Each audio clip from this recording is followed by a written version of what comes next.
नमस्कार. पुन्हा आपले स्वागत आहे जिल्हा परिषद प्राथमिक शाळा सावरगाव तळच्या परसबागेमध्ये. बहुत दिस होतो करीतसे आस, आज आली सायाशे फळ त्याशी. 2-3 वर्षापूर्वी माझे शिक्षक दळे सर, जाधव सर आणि आम्ही सर्वांनी लावलेल्या या आंब्यांना आता फळ आले आहे.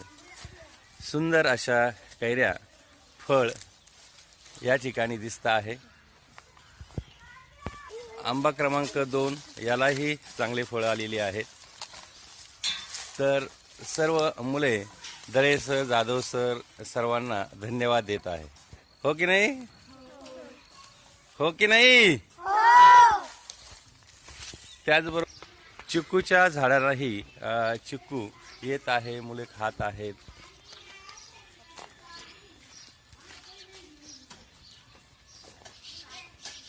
तर अशी ही आंब्याची चिक्कूची झाडे सावरगाव तळ शाळेच्या परसबागेमध्ये फुलली आहेत. धन्यवाद.